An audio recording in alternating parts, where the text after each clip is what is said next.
Bom dia, vamos dar início então ao nosso evento, dando boas-vindas a todos vocês. É um prazer estar podendo organizar esse pré-encontro brasileiro, né, com o nosso convidado especial, Henrique. Eu vou falar algumas coisas para vocês nesse primeiro momento, né, para a gente poder então saber como é que a gente vai trabalhar hoje nesse sábado, né. Primeiro eu queria avisar vocês que esse evento está sendo gravado. Segundo, eu pediria que todos desligassem seu microfone. Vai ter um momento, né, logicamente, que a gente vai poder dialogar e isso a gente deixa para o final, tá? Bom, eu vou conversar um pouquinho com vocês a respeito, para quem não conhece, saber um pouco mais da nossa instituição do IPSE, porque muitos aqui que estão nos assistindo são pessoas bem conhecidas e outros eu acho que estão vindo até pela primeira vez, né? O IPSE é uma clínica escola que funciona há 20 anos, vai fazer 21 anos agora em julho. Ele é coordenado por mim e pela Anne Stimmer. A gente se divide nas direções de ensino, administrativa, clínica e científica. Nós no IPSE, a gente também tem a clínica, né? A clínica de atendimento que funciona presencial e nesse momento também online. E nós temos, assim, digamos, o foco principal do nosso instituto. Oi, tem alguém com fone? Tem alguém com fone aberto. Nós, desde o início da nossa formação, né, do Instituto, nós temos um curso de especialização que se chama CEPOP, né, curso de especialização em psicoterapia de orientação psicanalítica, e hoje, né, de uns anos para cá, ele tem a credencial do MEC, numa parceria que a gente tem com a Faculdade Dom Bosco. Então, as inscrições encontram-se abertas, né? Como eu falava para vocês, a gente vai completar 21 anos, né? Então, nós temos agora, no nosso próximo evento, né, o evento de aniversário do IPSE, que seria o Ecos da Jornada, porque recentemente a gente fez uma jornada científica sobre os efeitos da pandemia, né? Então, os Ecos da Jornada e evento comemorativo ao aniversário de 21 anos do IPSE, seria o título o tema, enfim, desse dia especial de aniversário, a clínica psicanalítica na pandemia.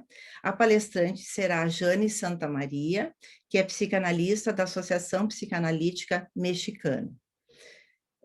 Isso vai ser em julho e vocês vão estar recebendo futuramente a divulgação, o flyer com todas as informações e a gente conta também com a presença de vocês. Bom, queria comentar um pouco com vocês, assim, como é que foi a nossa inserção, a inserção do IPSE no grupo dos encontros brasileiros, né? Nós temos no IPSE um núcleo de estudos sobre o Winnicott e faz muitos anos que a gente vem participando dos encontros brasileiros, né? Seja como ouvinte, seja como palestrante, nós então temos um grupo de colegas que tem feito isso há muitos anos. E em 2019, eu recebi um convite da Denile, que está presente aí, que eu já vi que ela está presente, para que o IPSE, então, para que nós participássemos do grupo organizador, né? E ontem mesmo conversava com a Denile para saber, afinal, quantos núcleos tem no Brasil, né? E a Denile me passou, então, são 16 núcleos que existem em todo o Brasil, né? E eu e a Raquel Schneider, né, somos as representantes, então, do IPSE, né? Com o maior prazer, a gente é representante do grupo organizador. Então, a partir daí, desde 2019, a gente faz parte desse grupo, na parte de organização também, né? Bom, as nossas participações nos encontros brasileiros, né, acabou produzindo um livro, né? Esse ano nós inclusive lançamos recentemente um livro organizado por mim e pela Raquel, com todas as nossas apresentações e apresentações de colegas. Olha, a Sandra Palma já está com o livro, já recebeu, que bacana! Bacana, olha só, a Sofia também está com livro, que bom que vocês já estão recebendo, né? Mas fiquem bem tranquilos, quem não recebeu vai ter um sorteio no final, né? No final da palestra do Henrique, nós vamos sortear, né, esse livro. Então, esse livro, então, é fruto de vários trabalhos, né, que foram apresentados nos encontros, né, e nós convidamos colegas, a gente tem praticamente 21 autores, colegas, né, que têm uma vinculação com o IPSE, né, e que também participaram de encontros ou gaúcho ou brasileiro, né. Então, falando então um pouco de 2019, né, o último encontro presencial, né, brasileiro foi em Fortaleza, em 2019. E naquele encontro ficou combinado, então ficou oficialmente combinado que o próximo, em 2020, seria em Manaus, né?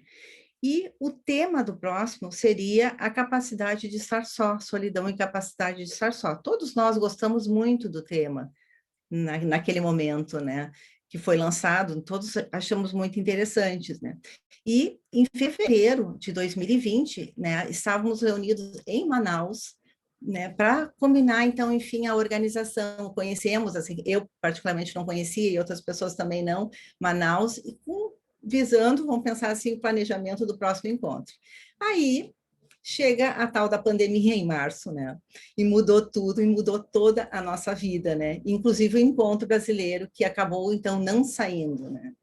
Então, esse ano, o grupo de Manaus, né, decidiu, com o apoio também dos colegas, né, oferecer esse encontro, então, a nível online, e vai acabar acontecendo com o mesmo tema, né? Porque realmente é muito incrível isso, né? Um tema que foi planejado com tanta antecedência antes da pandemia, hoje, né, combina muito com o momento que nós estamos vivendo, né? Então, o título do Encontro Brasileiro vai ser Solidão entre o sentimento e a capacidade de estar só.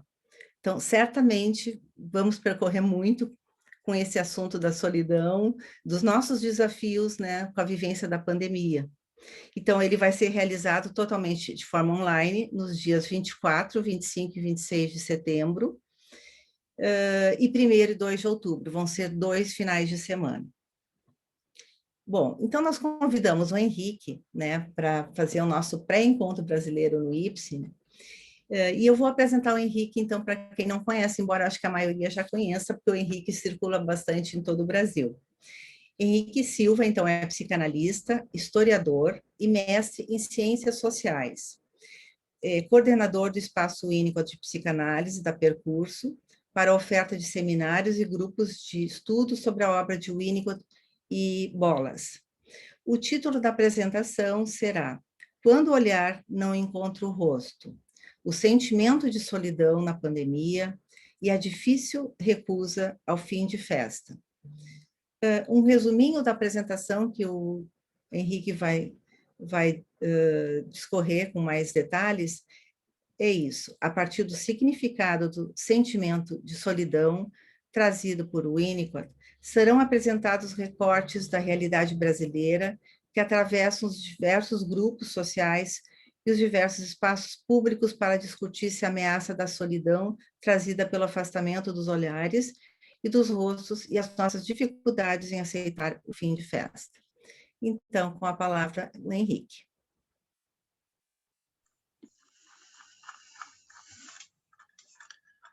Soraya, muito obrigado pelas suas palavras. Obrigado por ter chamado a atenção para o nosso encontro desse ano, né?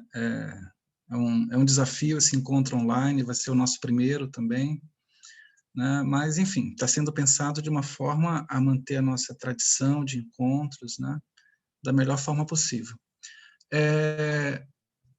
Um bom dia a todas as colegas e colegas que vieram hoje, que vão chegar também daqui a pouquinho. E, antes de mais nada, Soraya, eu queria muito agradecer o convite feito por você, pelas colegas do IPSE, né, para estar aqui.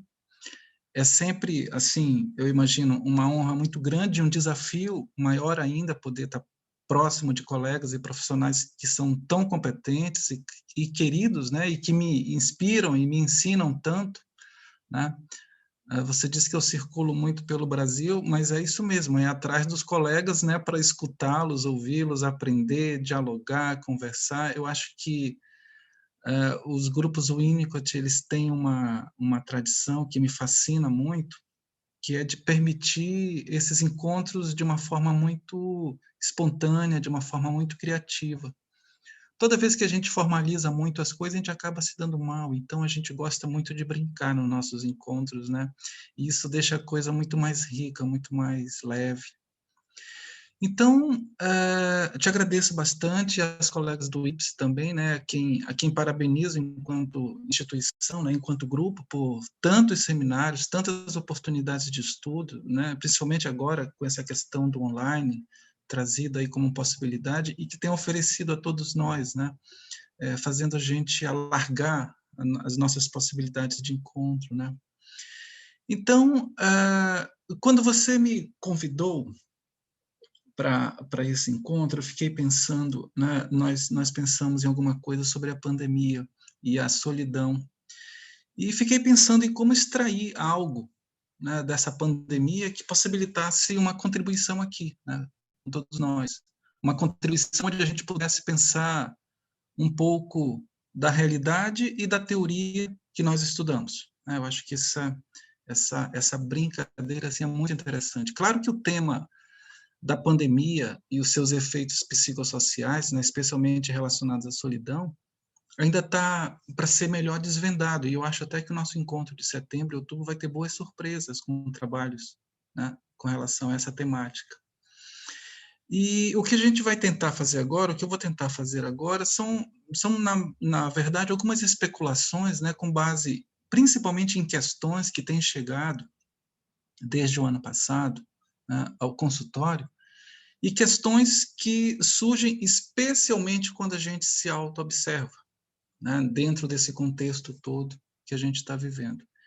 Esse conjunto de questões, ele não tem ainda uma resposta, né? Nenhum de nós sabe exatamente para onde vai tudo isso.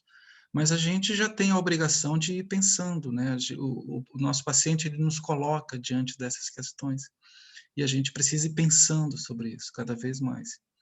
Então, isso é algo que a gente não consegue abrir mão, né? Essa coisa de se auto-observar, de especular com base nas questões trazidas pelo consultório.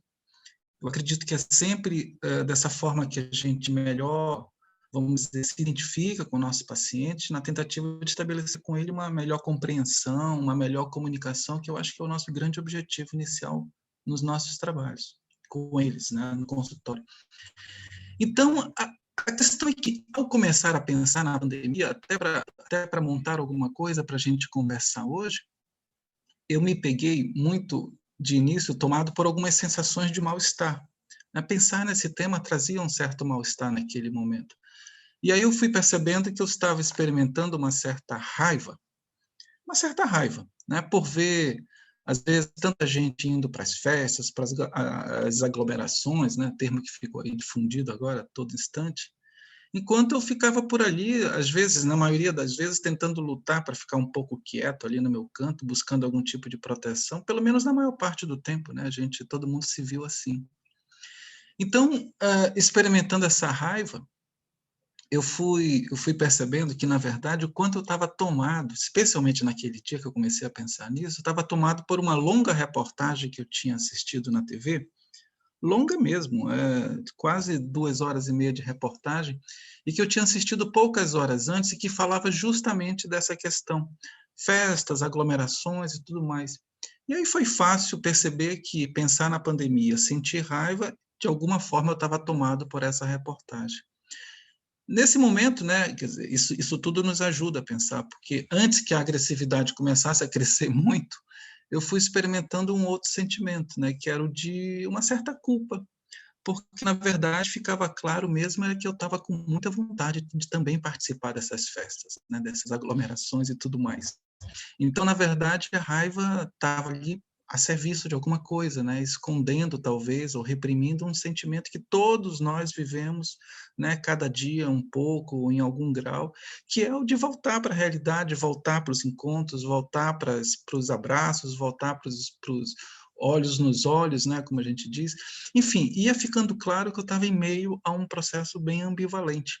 Ou seja, eu desejava estar vivendo de forma mais festiva, Mas, simultaneamente, eu não encontrava muitas saídas, e isso me deixava oscilando, né? Naquele momento entre raiva e culpa, muitas vezes, né?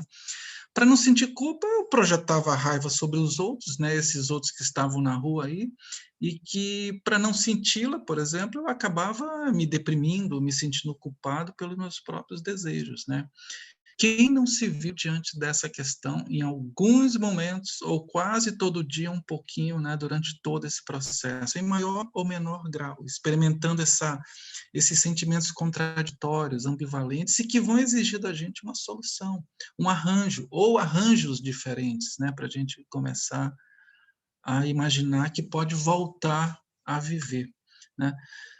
O certo é que eu me via ali, naqueles momentos, né, diante de muitas deprivações, né? Que faziam, por exemplo, minha capacidade de ser ambivalente oscilar muito, e daí o mal-estar, né? É isso que, em algum grau, todos nós vivemos um pouco em nosso dia a dia, especialmente em momentos assim, né? Onde nos tiram algo que é fundamental à nossa existência, ou seja, o palco da realidade externa, o palco dos encontros, o palco do brincar, esse mundo de possibilidades. É ali que a gente, né, realiza alguma coisa que é fundamental, né, o nosso senso de existência. Esse conjunto de deprivações, né, que faz todos nós vivermos um pouco em nosso dia a dia, né, esses conflitos, essas contradições todas. Bem, o fato é que eu me via num sentimento contraditório, né? E o que fazer com isso, né? Que é a pergunta que a gente vem talvez se fazendo desde sempre, desde o início aí.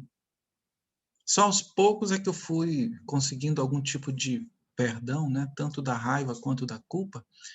E para isso era fundamental perceber que, de fato, meus desejos de estar com os amigos em diversos outros lugares, ou mesmo de simplesmente andar por aí pela multidão, esses desejos eram pequenas manifestações daquela inteligência tão primária em todos nós, que a gente pode chamar de querer existir. Querer existir, né? Eu vejo muitos pacientes que trouxeram essa questão para o consultório, carregados de culpa, e eu imaginava, por querer existir.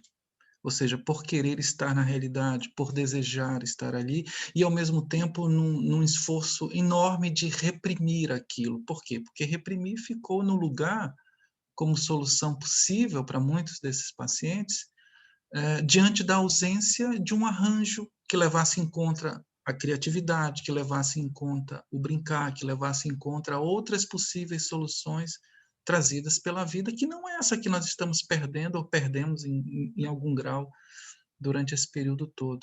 Então eu começava a perceber que essas culpas e essas raivas, né, desses desejos tão reprimidos, eles escondiam por trás de si isso que a gente pode chamar de uma inteligência primária que nós trazemos, né, que nos impulsiona, né, esse impulso vital que nos faz ir em direção a alguma coisa, e que eu estou chamando aqui de um querer existir. Um querer existir, talvez sendo como talvez uma das nossas grandes missões, né, se a gente puder falar assim, nessa nossa existência. Ou seja, manifestações, né, de querer existir, manifestações de um impulso vital que nos empurra em direção à frente, em direção aos objetos, munidos, muitas vezes, de alguma espontaneidade, de alguma criatividade muito primárias, né, numa recusa à estagnação, numa recusa à morte, né? Eu não consigo imaginar nós trazermos outra coisa senão um impulso de querer existir, né?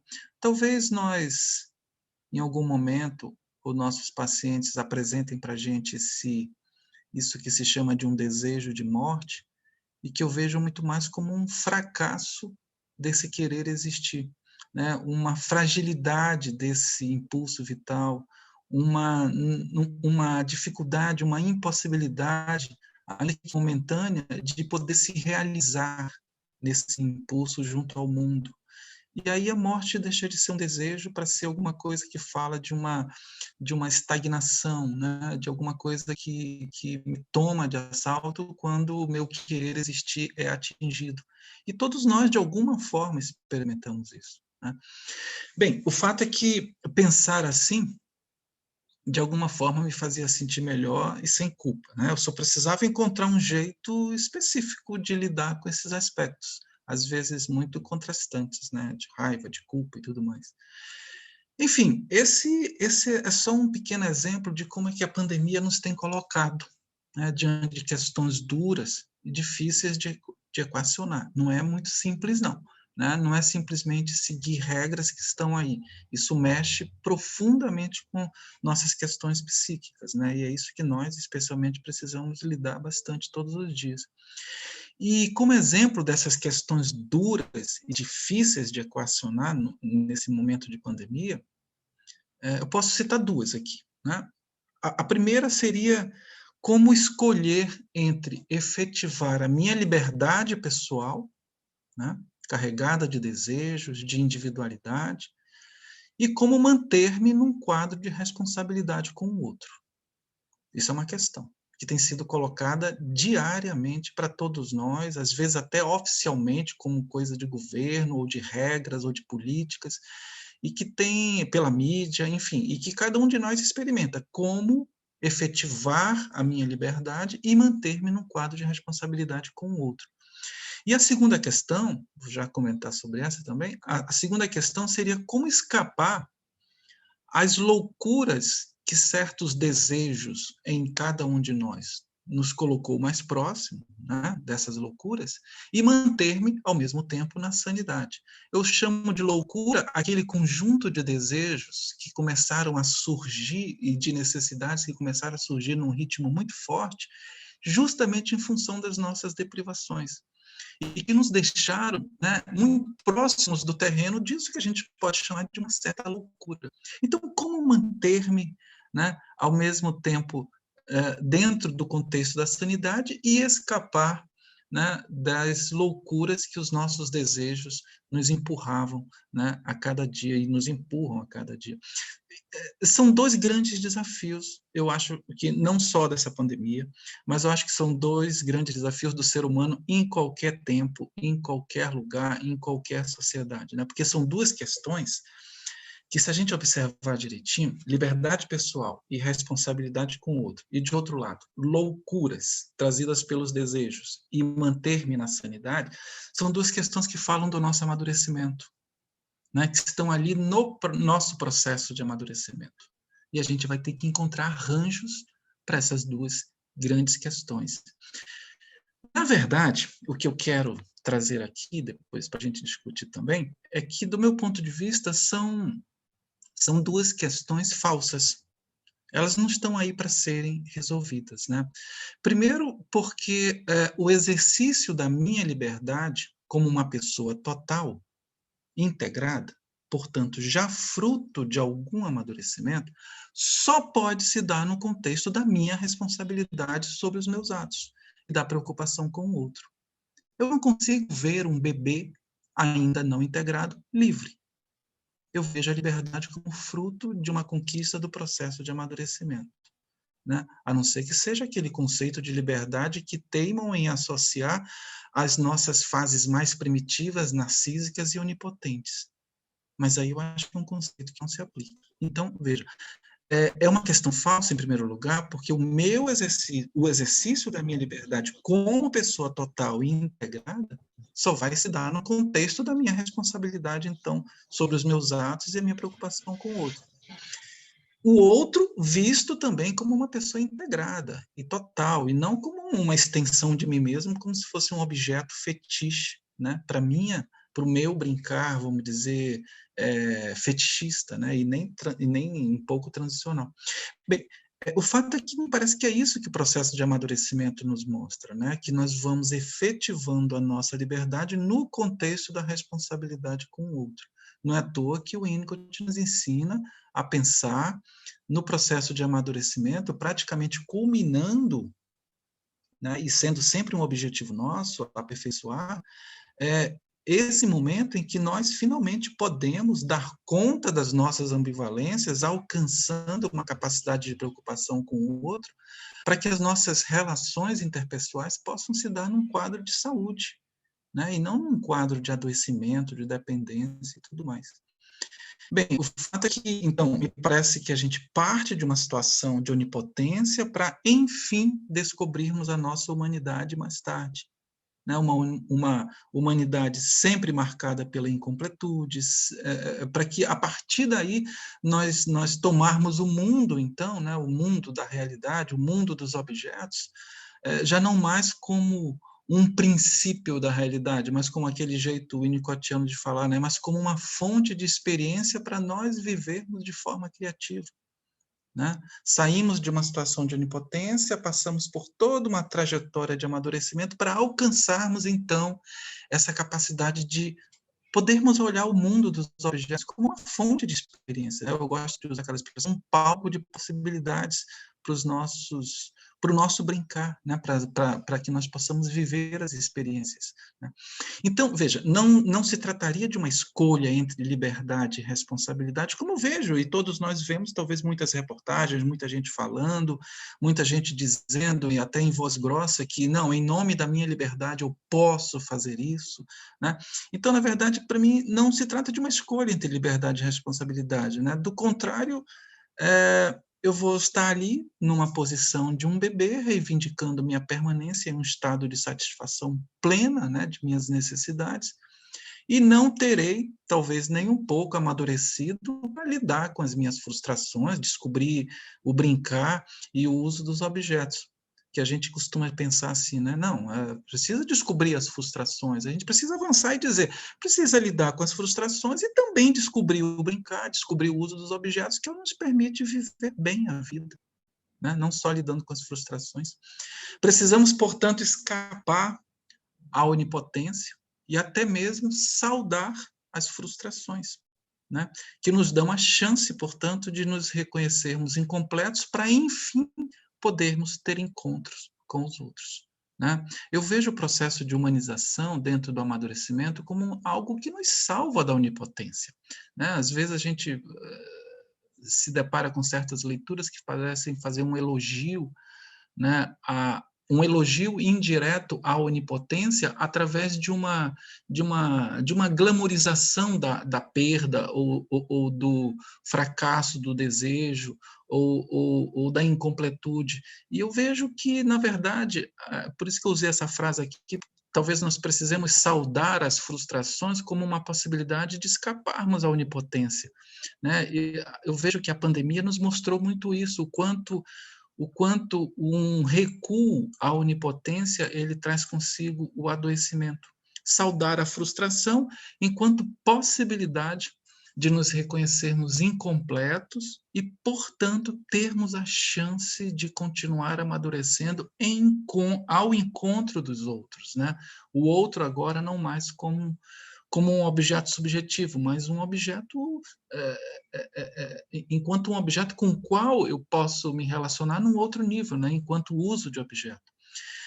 Bem, o fato é que, para mim, não deve, sempre me parece que não deve ser fácil nós tentarmos nos manter como deuses, né? Nessa busca, às vezes, que muitas pessoas fazem por manter-se onipotentes no exercício pleno da sua liberdade individual em tempos como esse. Não deve ser fácil, não.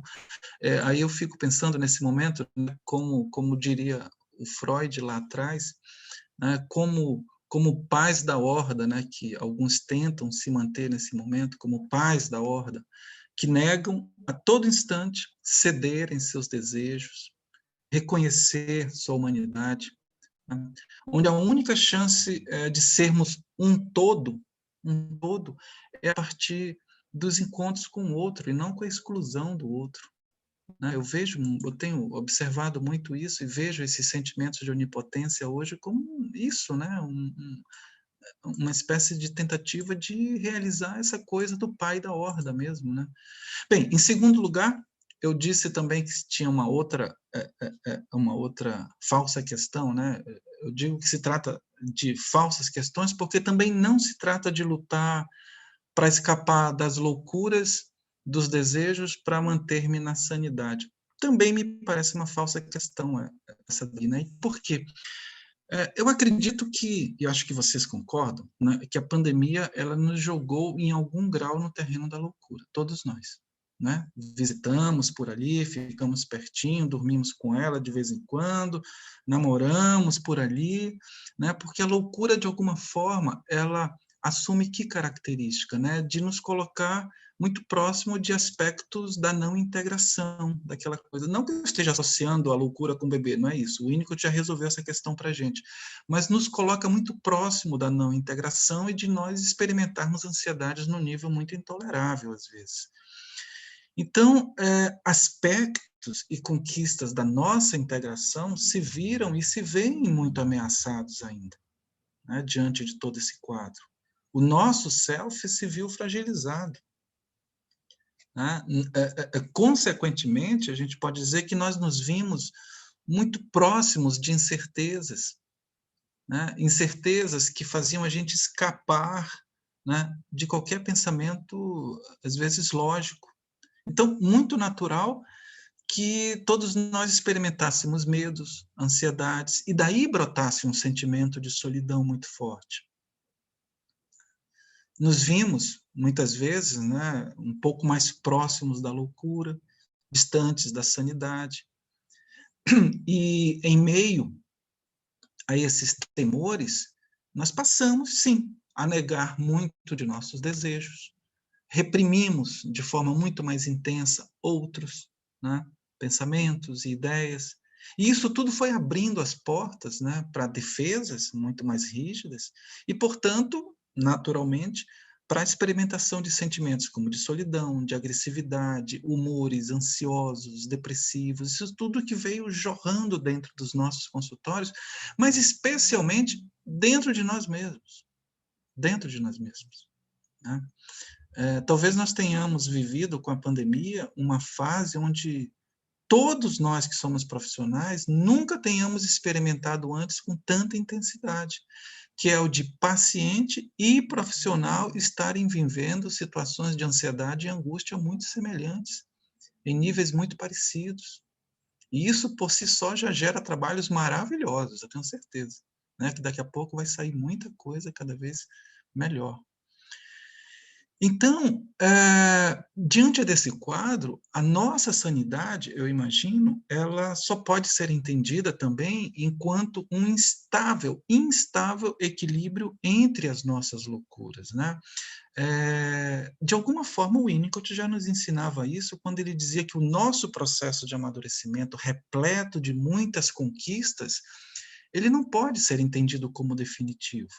Há recuos, há perdas momentâneas, ocasionais, né? Talvez a saúde esteja muito mais na nossa capacidade de recuperação, na nossa capacidade de novamente nos integrarmos, né?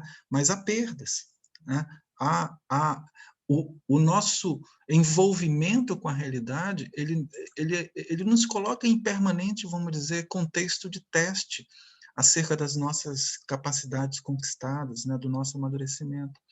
Então, veja, liberdade versus responsabilidade, sanidade versus loucura, são dualidades que me soam cada vez mais falsas, porque o que nós temos aí não são dualismos, né? São situações paradoxais. Situações paradoxais. E a grande riqueza de um paradoxo, como também o Winnicott já nos ensinou muito sobre isso, e todos nós sabemos bem, a riqueza de um paradoxo é justamente ele nos arrancar do conformismo teórico, intelectual, nos arrancar do terreno seguro das certezas, né? E nos colocar, portanto, em meio ao que é a própria vida, ou seja, em meio ao puro dinamismo e ao puro conflito, que eu estou dizendo que é parte integrante, inerente à própria existência humana, à própria vida. Não dá para resolver essas questões como se fossem, ou mesmo mantê-las como um dualismo, uma tensão, né? Me parece que, pelo menos eu consigo enxergá-las melhor e trabalhar com elas de uma forma enquanto paradoxos, porque elas refletem esse dinamismo e esse conflito que existe dentro de nós e que em momentos como esse da pandemia, muitos de nós tentou resolver esse paradoxo, tentou frear ou extinguir esse dinamismo e o próprio conflito, né? E isso só se faz, me parece, não é com saúde, é com adoecimento, quando você, né, enrijece as tuas defesas. A saúde estaria justamente na manutenção do conflito dentro de um quadro dinâmico em todos nós. Não sei se eu estou, né, me deixando entender assim, mas é uma questão que eu acho muito interessante, né? Que isso é o que produz arranjos em todos nós, né? Isso é o que produz aquilo que o Freud dizia acerca da liberdade como algo a ser conquistado por cada um de nós. É isso que se traduz na questão da felicidade como algo de cada um de nós, né? O que nós vamos fazer enquanto arranjo dessas questões conflitantes, e eu diria dinâmicas. Se conflito for um termo muito pejorativo, usemos então o dinamismo, né? Que é algo que fala de vida, de alguma coisa que está ali em movimento. Enfim, o que precisamos, então, me parece, é recuperar o dinamismo, né, que me parece intrínseco à natureza humana, que faz com que os nossos potenciais herdados se realizem. Se não for pelo dinamismo, os nossos potenciais herdados vão se realizar como? Né? E o dinamismo está onde não só dentro de nós, né, nas nossas questões mais intrapsíquicas, mas ele está na intersubjetividade, nas nossas relações com o mundo desde os primeiros instantes da nossa existência. Desde os primeiros instantes, o mundo nos alcança. Né? E com ele nós vamos estabelecer arranjos, né, que vão permitir a realização dos nossos potenciais, seja para um lado, seja para um outro, mais para cá, mais para ali. Isso vai ser fruto dos nossos arranjos, né? Esse contexto ambiental mais amplo onde nós nos situamos e que nos permite, né, sendo ele facilitador ou um complicador, impondo restrições ou facilitações, ele vai nos permitir realizarmos o nosso potencial, de alguma forma, em algum grau. Então, esse conflito, né, ele me parece inerente à condição de sermos humanos, ele não está aí para ser resolvido, até para que tenhamos a chance de adoecer em certos momentos, né? Muitos pacientes, todos nós devemos ter muitos relatos disso, né? de se sentirem doentes, de se verem doentes, de se denominarem doentes, de ficarem procurando as suas patologias no Google, aí, né? Que é o grande manual hoje psiquiátrico, né? De todos nós. Né? Parece que encontramos ali a resposta para tudo. Enfim, de se classificarem como doentes, esquecendo muitas vezes a possibilidade e a necessidade de adoecer, de enfraquecer um pouquinho para poder viver esses sentimentos, aceitando então que existe um dinamismo, existe um conflito, e que nesse momento os meus impulsos vitais estão enfraquecidos, não estão desaparecidos e vão retornar se eu me permitir, talvez, né, algum processo de calma, de tranquilidade, de recuo, para que eu possa experimentar algum tipo de cuidado, de algum tipo de ambiente constitutivo ou assegurador. Né?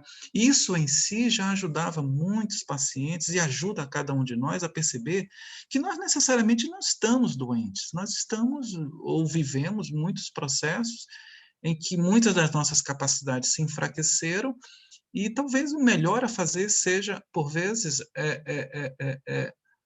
lidar com essa questão para experimentar um processo constitutivo e assegurador novamente, e não lutar desenfreadamente para não chegar a esse ponto. Isso sim nos adoece. Né? Então, assim, lembrando novamente do Freud agora, quando ele nos ofereceu, né, aquela outra mitologia para a nossa origem enquanto civilização, lá em Totem Tabu, né, ele nos falou de uma situação muito semelhante a isso, né? Ou seja, ele nos fez pensar que a comunidade de irmãos, a civilização que surgiria após o assassinato da Horda, do pai da Horda, ela seria, né, a demonstração clara de que a nossa liberdade só é possível no contexto do outro. Dentro do contexto do pai da Horda, não seria possível o exercício da liberdade. Mas dentro do contexto civilizatório, ou seja, onde o outro está presente, aí a liberdade e a civilidade seriam possibilidades, né? E que os nossos desejos, portanto, só se realizariam no contexto da vida compartilhada. só se realizariam no contexto da vida compartilhada. Esse tem sido, me parece que vai ser sempre o grande desafio da vida, né, do nosso amadurecimento, ou seja, ultrapassar as exigências onipotentes e sedutoras, né, típicas do pai da horda, e alcançar o prazer de viver em grupo, né, nos responsabilizando por nossas atitudes, nos preocupando com a existência do outro, nos preocupando, né, esse termo tão bonito, tão importante, resgatado, tão simples e resgatado com tanta potência pelo Winnicott, né, através do concern.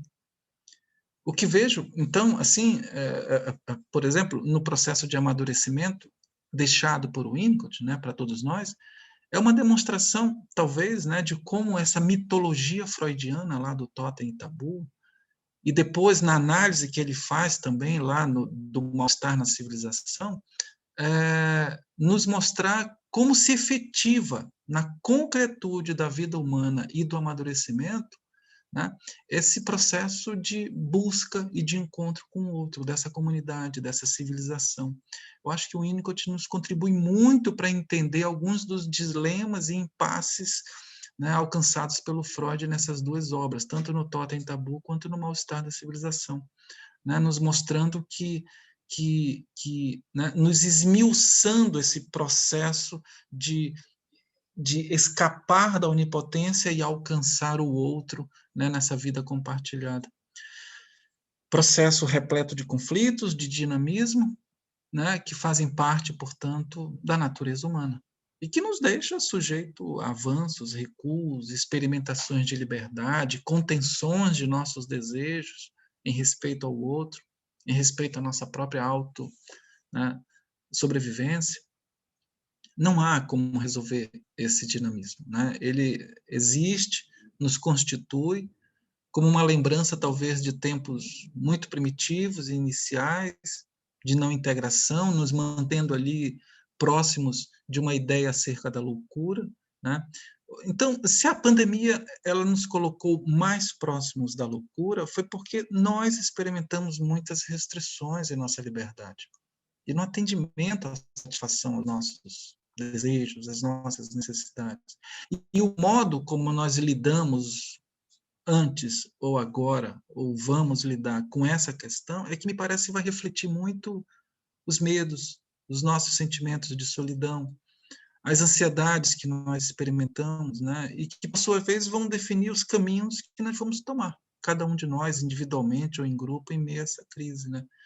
Enfim, os caminhos a serem tomados são muito diversos. E se eu pudesse resumir, eu diria que uma grande questão, então, desse momento é como participar, né, da festa da vida, né? Como poder voltar a enxergar o rosto do outro, né? Que são questões para as quais o nosso processo de desenvolvimento, de amadurecimento, nos impulsionou, né? Foi para viver a vida, né, de uma forma festiva, criativa.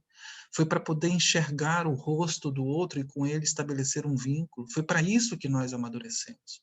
Né? Perder isso não é simples, não é fácil, vai exigir de cada um de nós arranjos muito específicos aí. Então, aqui eu me lembro de um texto, de um pequeno conto, né, do James Joyce, que está lá no livro Dublinenses, que ele tem como título Um Caso Doloroso, um pequeno conto, e nesse conto, o nosso personagem lá, o Duff, né, já um cara de meia idade, ele nos mostra como o sentimento de solidão ele pode e é uma presença marcante em todos nós, nos chegando até a como ele se questiona, né, e nos faz nos questionar, né, se nós esse sentimento de solidão ele é tão marcante em todos nós, ele é uma herança, fica ali, ele é próprio da nossa natureza, e faz nos questionar se nós estaríamos condenados à solidão. Muitos pacientes trouxeram questões semelhantes a essa como uma espécie de desesperança, né, em relação ao outro, uma espécie de tornar-se refém do sentimento de solidão. E aí eu lembrei desse personagem porque no conto, para ele talvez sim, o sentimento de solidão fosse um aprisionamento, ele se via condenado à solidão, né? Mas quem era o Duff, né? Era um personagem cuja vida transcorria numa típica monotonia, uma ausência de aventuras, portanto, um viver nem um pouco criativo, né? Ele mantinha um distanciamento em relação ao mundo muito forte e se orgulhava disso, né? O que facilitava para ele um processo de ensimesmamento, de pensar em si mesmo, um diálogo consigo mesmo, né? Muito disso nós também tivemos que conquistar na pandemia. Fazia com que ele fizesse sempre uma espécie de retrospectiva, né, da sua biografia, onde ele visitava a própria história, só que de uma forma muito dura, né, estabelecendo muita rigidez, muita punição, muita culpa sobre si mesmo por tudo que ele viveu. Ou seja, parecia sempre muito obsessivo contra as desordens do mundo, contra, né, como ele dizia, né, não entendo por que as pessoas se divertem e são felizes, né, e a gente chegou a se imaginar, quem não chegou a se imaginar também em algum momento assim, por que essas pessoas estão se divertindo quando o que nós temos que fazer é nos conter, né, tal a nossa necessidade de uma repressão muito forte ali. Então, praticamente nenhuma concessão às convenções e regras do mundo, né? Ou seja, ele se isolava, né? A intimidade com o outro trazia muito risco para ele. E o que a gente percebe também no conto é que a intimidade dele consigo mesmo também era muito arriscada, porque ele se culpava, se julgava muito, se punia demais. A frase dele que mais me marcou nesse conto era: nós não podemos nos dar, nós somos de nós mesmos. E olha que eu acho que todos nós tentou, de alguma forma, se convencer um pouquinho disso durante esse processo de pandemia. Seja porque nós não queremos colocar o outro em risco, seja porque nós não queremos nos colocar em risco, seja porque nós empobrecemos no nosso psiquismo e não tínhamos o que dar ao outro, seja porque toda vez que nós nos aproximávamos de alguém, também encontrávamos pessoas esvaziadas um pouquinho que não tinham o que dar a gente.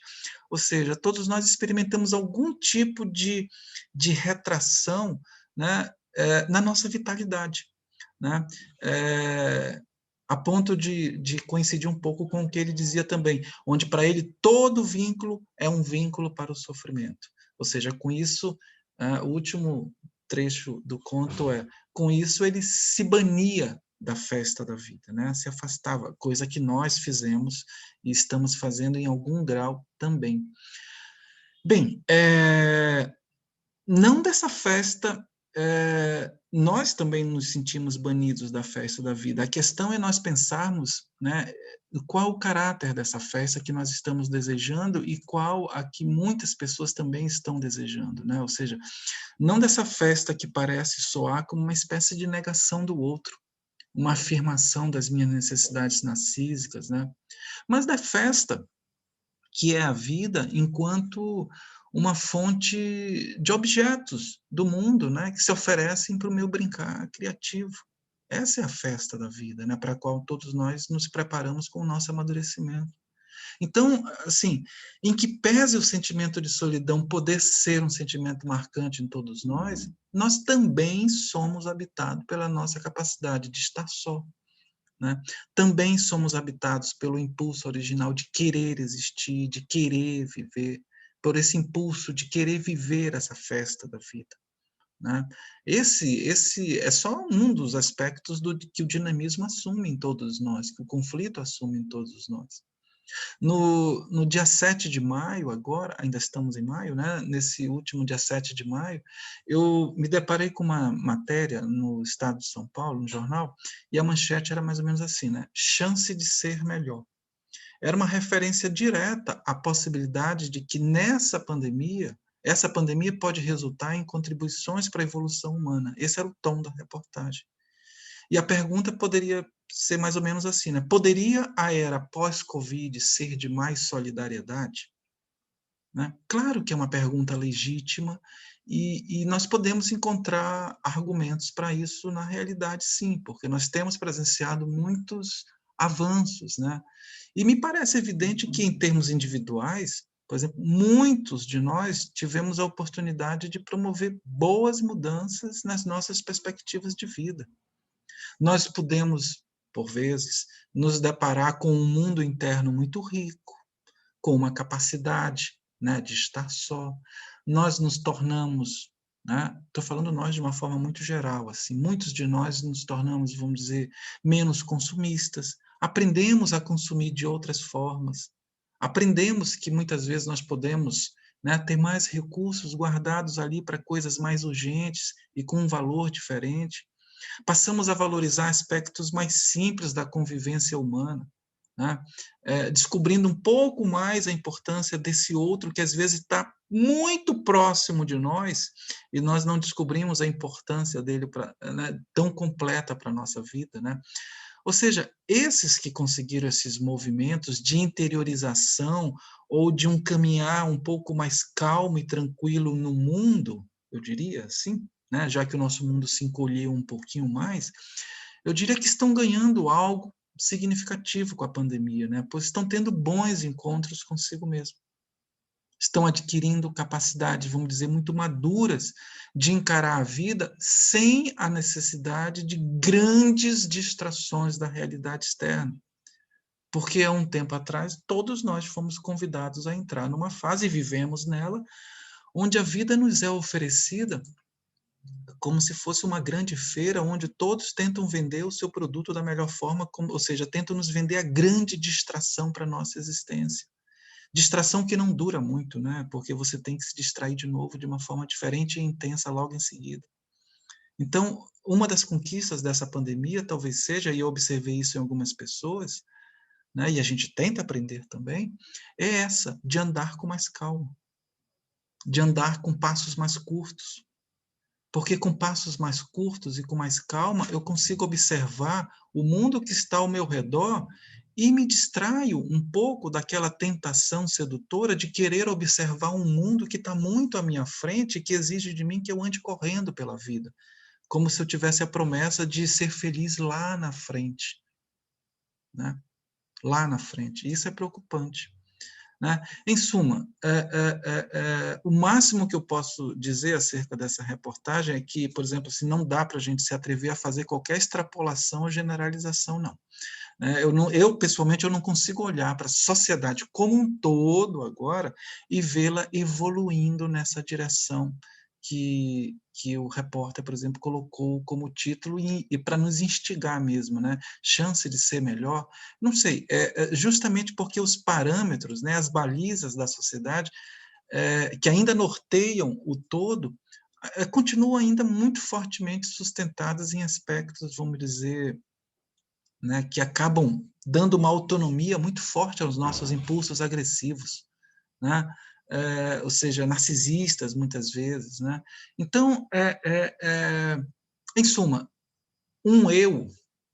há um eu preso, em boa parte, a aspectos agressivos, impiedosos, que quer fazer do mundo um local onde ele possa, vamos dizer, realizar, né, ter as suas necessidades atendidas, e que esse eu, né, mais impulsivo e agressivo, né, sem piedade, ele está impondo derrotas a um outro eu que alcança uma boa dose de fusão na sua agressividade, que reconhece e se preocupa com o outro, que luta para se conter nos seus desejos, que luta para amadurecer e reformatar ou fazer novos arranjos na sua vida. Né? Esse tem sido um embate que todos nós temos, né, estamos sendo convidados a viver. Nós estamos, portanto, assim, me parece, diante de um momento muito especial, né, para a gente acompanhar essas vicissitudes, os caminhos do impulso agressivo no desenvolvimento do indivíduo e da própria sociedade. É um momento muito interessante para a gente verificar o que cada um de nós está fazendo, né, com seus potenciais agressivos e no que isso está se transformando, seja em atitudes mais criativas, mais construtivas, né, mais amadurecidas, seja num atropelamento do outro aí, né, numa tomada do outro enquanto objeto, né, para as minhas necessidades. Inegável, me parece, então, que nós podemos estar em meio a um momento em que parte desse todo social, né, boa parte desse todo social, boa parte eu não diria, mas parte, está tomada por uma agressividade muito impiedosa, né, que manifesta aspectos dessa onipotência e que se apresenta, às vezes, de forma bem organizada para a destruição, né, como sendo a sua forma específica de adquirir um sentimento de realidade. A gente sabe que a agressividade e a destrutividade quase sempre estão a serviço da tentativa de se adquirir uma sensação de realidade. São pessoas que estão, muitas vezes, nesse momento, tomadas por um risco de inexistência muito forte, né? Não é à toa que aspectos persecutórios, perversos, em momentos como esse, eles se combinam muito, né? E se expandem assim, né? Buscando ocupar um espaço na sociedade, e pior, não só buscar um espaço, mas buscar legitimidade, nos confundindo com a própria ideia de saúde, nos dando a aparência de que são legítimos, e não são, porque são destrutivos. Destrutivos do quê? De mim? Não, destrutivos daquela ideia de uma possível comunidade de outros, né? Comunidade de irmãos, como dizia o Freud, ou da vida compartilhada, como diria o Winnicott, né? É isso que está sob ameaça. Não sou eu que estou sob ameaça, não. É essa ideia de sociedade que está sob ameaça. E a defesa da minha sobrevivência não vai se dar de forma razoável se não for feita junto com a defesa da sobrevivência do outro. Às vezes a gente está sobrevivendo e está se defendendo achando que com isso nós estamos contribuindo com a defesa da sociedade, e às vezes não. Né? Não sei. Aí, para entender isso, talvez só a gente recuperar o conceito de instinto de autopreservação, né? Aquela coisa tão primária, tão primária. Mas eu acredito que o indivíduo só vai sobreviver se ele também incluir no seu projeto de sobrevivência o outro, né? Então, o nosso desafio é avançar em direção à construção de um arranjo, né, onde essa nossa liberdade ela vai se realizar no contexto de uma preocupação com o outro, que a nossa solidão inerente ela possa ser suportada pelo nosso mundo interno aqui, mais rico de experiências, que experiências, não desse consumo de distrações que às vezes nos colocam como obrigatório, né? Que a nossa sanidade ela seja generosa, seja acolhedora com as nossas pequenas loucuras também, né? Para que a gente não se perca nos processos de culpa. É dessa forma que eu vejo que o arranjo, né, o dinamismo é mantido, os conflitos são respeitados, o dinamismo é mantido, e os arranjos para a nossa vida em sociedade, eles se tornam possíveis, né? Ou seja, de alguma forma, nós podemos nos manter nesse quadro, né, de alguma forma esperançosos em encontrar o rosto do outro, né, em voltar à festa da vida, sem que tenhamos de nos perder no desespero dos nossos medos, das nossas angústias, que fazem, às vezes, a gente perder o juízo e cair na onipotência, no desconhecimento da própria realidade objetiva. Todos nós embarcamos, às vezes, em sonhos, em pequenos delírios, que expressam a nossa necessidade de existir, e a gente pode se perder um pouco e se machucar nisso tudo. Ou seja, parece que nós estamos vivendo aquela experiência lá, acho que dos anos 30, né? Que é muito famosa no campo das exatas, aí do pessoal da física, aquele experimento do gato de Schrödinger, né? Que nos fala, por exemplo, um pouco de física quântica, mas quando fala de física quântica, eu sempre lembro do espaço transicional do Winnicott, é inevitável, né? E ele fala de física quântica, mas eu digo que ele fala também de fenômenos transicionais. Nessa experiência do gato, né, havia um gato dentro de uma caixa, um recipiente fechado, né, e dentro da caixa tinha o gato e tinha um frasco de veneno. Quem estava do lado de fora não via nada do que estava acontecendo lá dentro, mas tinham duas possibilidades. O gato está vivo, tem um gato vivo ou tem um gato morto. Tem um gato vivo ou tem um gato morto. Nós podemos passar o resto da vida olhando para essa caixa e mantendo as duas realidades ali. Nenhuma delas é melhor ou pior que a outra. As duas são possíveis. O gato pode estar vivo e o gato pode estar morto. E para cada vez que eu pensar que ele está vivo, eu vou lembrar que ele pode estar morto. Ou seja, uma situação um pouco, né, de impasse. Eram duas possibilidades. E tal situação conflitiva só se atenua com alguma dose de realidade a mais. Não é assim que o processo de amadurecimento se dá, que o processo do brincar, né, dos fenômenos transicionais, né, em algum momento, quando nós iniciamos uma possibilidade de viver a transicionalidade com os objetos do mundo, no primeiro momento, talvez os nossos objetos sejam mais objetos fetiches mesmo. A gente usa garras para a gente. À medida que a gente vai podendo desenvolver uma capacidade de brincar, esse objeto vai se transformando em transicional. Para daqui a pouco a gente ter certeza que ele era transicional quando nós o pudermos abandonar. Então, a transicionalidade é alguma coisa que nós só sabemos dela no futuro, depois, né? Então, veja, essa situação conflitiva do gato só se resolve com alguma dose de realidade. É a mesma situação conflitiva que muitos de nós, eu poderia até dizer, todos nós vivemos um pouco esse gato durante esse período de pandemia, porque nós experimentamos estar mortos e experimentamos estar vivos. Isso era uma questão. Se não era a minha questão, é porque eu estou sendo muito petulante em dizer que não era. Mas quando alguns pacientes diziam essa questão, eu facilmente me identificava com ela. O nosso sentimento de morte, o nosso sentimento de não existência, ele ficou tão forte quanto, às vezes, o sentimento de existência. Por isso a proximidade com a loucura.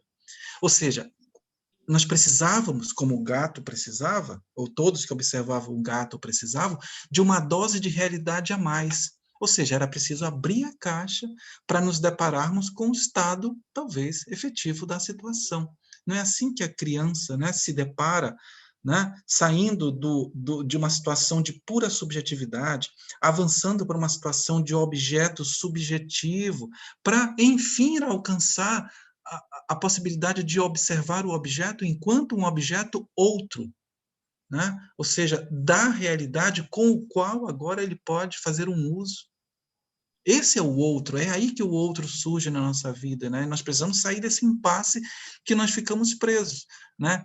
Tentando imaginar, como, por exemplo, aqui, agora, nesse momento. É uma forma que nós encontramos, um arranjo que todos nós encontrou para enxergar o rosto do outro, para realizar encontros, né? E nós ficamos, às vezes, desesperados em saber quem está por trás daquela câmera ali que está desligada e que está me sonegando a possibilidade de um encontro. Né? Por quê? Porque no nosso desespero em encontrar o outro, é com o rosto que nós nos encontramos, é ele que confirma a minha existência. Né? É só isso, né? É só o rosto que confirma a nossa existência. Enfim, nós não precisamos ser físicos para entender esse experimento do gato e não, né? O Freud já nos trazia o conceito de realidade psíquica, o Winnicott já nos ensinara bastante sobre os fenômenos transicionais, sobre essa existência que se dá em meio a essas realidades subjetiva e objetiva. Então, nós não vamos resolver a nossa situação de solidão se nós nos mantivermos, claro, estritamente isolados, porque nós vamos ter sempre o querer existir. E esse querer existir nos coloca diante do desafio de podermos usar os objetos da vida, né? Não de mantermos com eles uma relação de dependência ou fetichista, mas de sermos criativos o suficiente para saber o que fazer agora com essa humanidade que às vezes encolheu ao nosso redor. Eu, às vezes, brinco com alguns colegas e digo, não, minha humanidade agora, às vezes, ficou ali, olha, 4 ruas para cá, 3 para ali, para chegar até na feira, uma que chega até um shopping ali perto, algumas ruas assim, porque a humanidade agora ficou assim. E você vivendo essa humanidade, você vai descobrindo os pormenores e a riqueza dessa humanidade. Olha, que legal que tem isso aqui. Olha, o cara da banca ali, com quem você dá para manter um bom papo ali em certas horas. Ou seja, a humanidade encolheu, mas ela não significa que ela se tornou mais superficial, muito pelo contrário, ela pode até ter se aprofundado.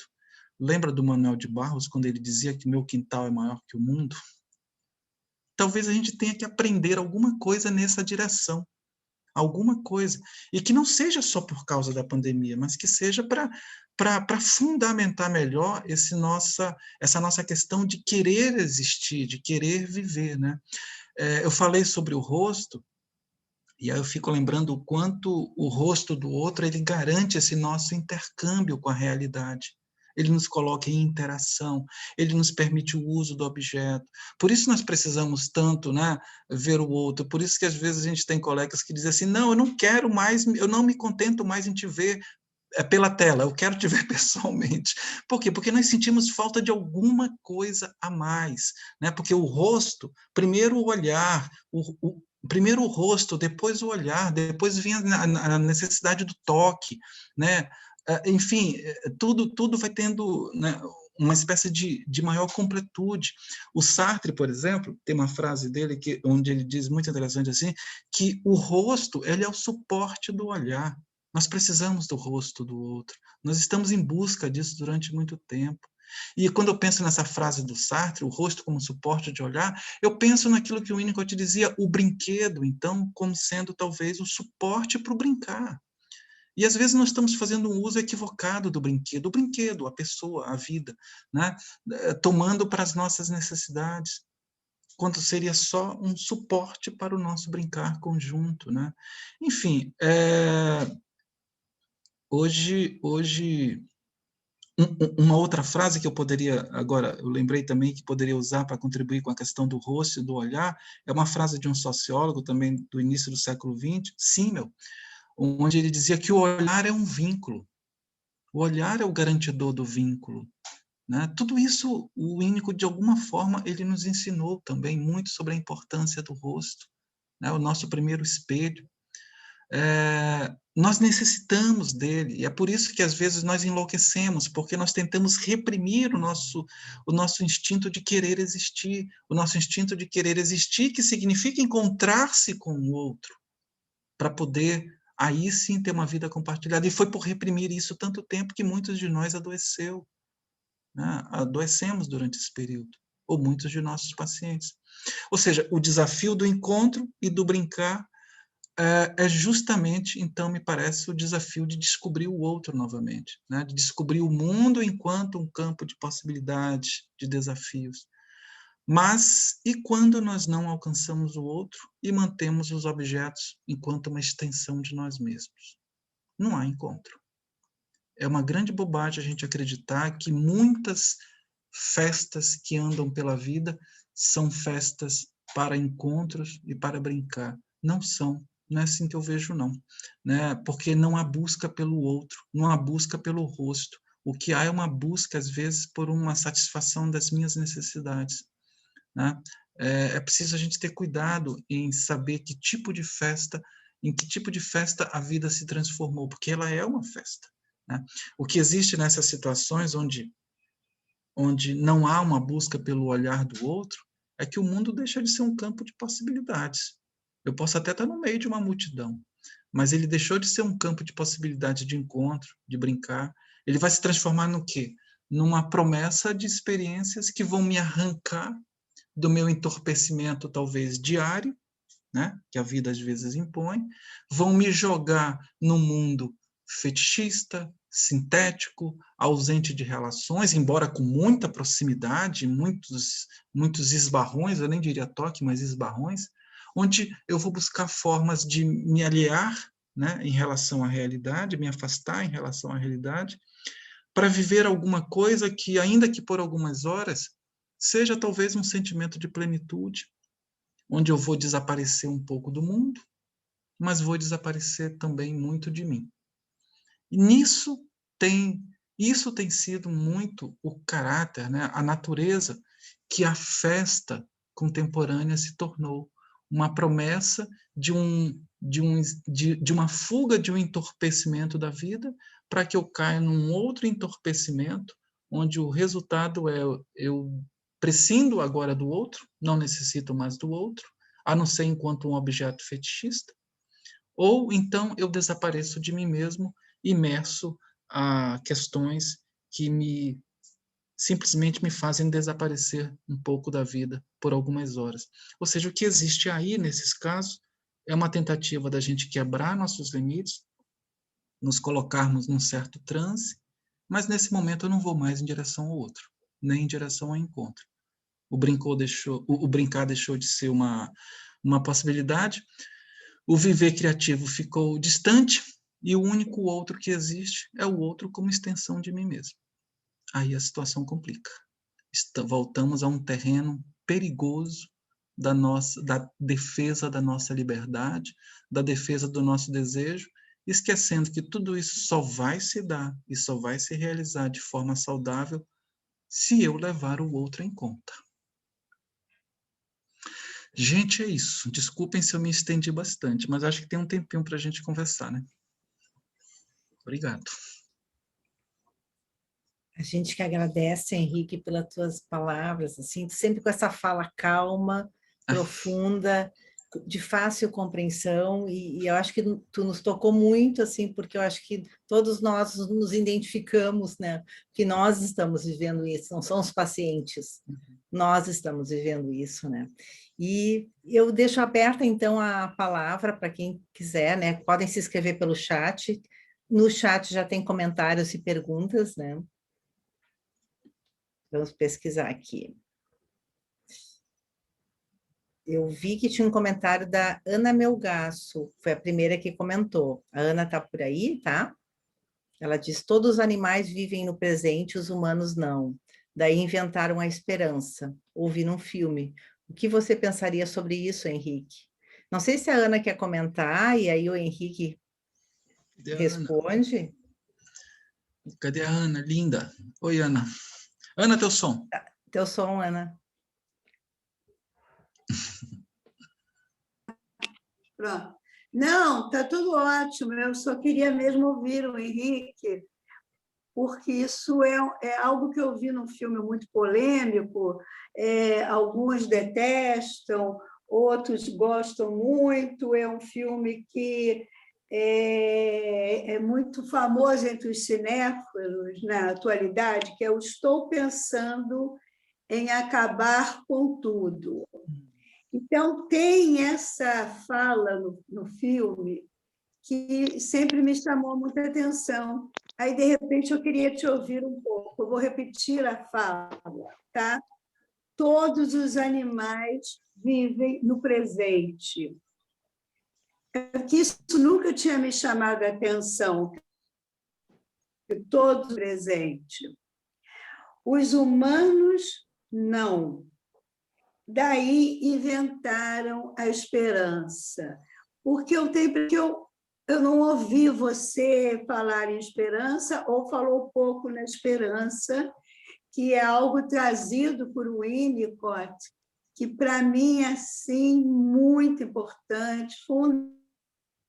Se não existisse agora, nós estaríamos todos, digamos, derrubados.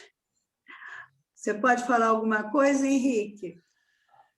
Ana, um grande beijo, prazer te ver por aqui. Em breve a gente vai se dar um abraço muito longo. Mas olha, eu acho que a única injustiça dessa frase é com os animais. Porque quando eu penso na minha cachorrinha, que eu saio de casa e a deixo triste, e ela fica ali me esperando, ou esperando a minha esposa, eu acho que a gente só nega deles a capacidade também de esperança, sabe? De acreditar que a gente vai voltar. Porque muita coisa ela deixa de fazer e só vai fazer, por exemplo, na tentativa de aliviar minhas culpas, antes de eu sair, às vezes eu deixo a comidinha dela lá. Eu faço tudo para deixar a comida por último, para mim não sair tão culpada assim. Pelo menos ela vai ficar comendo alguma coisa. Para o meu inferno pessoal, quando eu chego, ela não comeu. Mas quando eu chego, ela fica feliz e vai comer. O que aconteceu nesse processo com essa criatura, meu Deus? Que ela não foi se divertir, não foi brincar e me esquecer um pouco. Né? Aí aumenta mais a culpa da gente. Ou seja, Ana, eu acho maravilhosa essa frase, mas eu relativizaria. Né? Eu acho que isso é uma expressão daquele conflito nosso. Né? Nós só podemos, eu acho até que nós só podemos viver o presente bem, que é a nossa grande missão, se nós estivermos, de alguma forma, em paz, com a possibilidade de nós nos lembrarmos de tudo que nós já vivemos.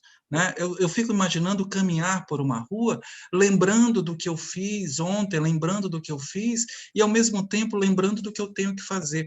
Ou seja, a única possibilidade que nós temos de viver o presente é se nós tivermos sonhos, se nós tivermos lembranças. Eu acho que isso é muito próprio de todos nós.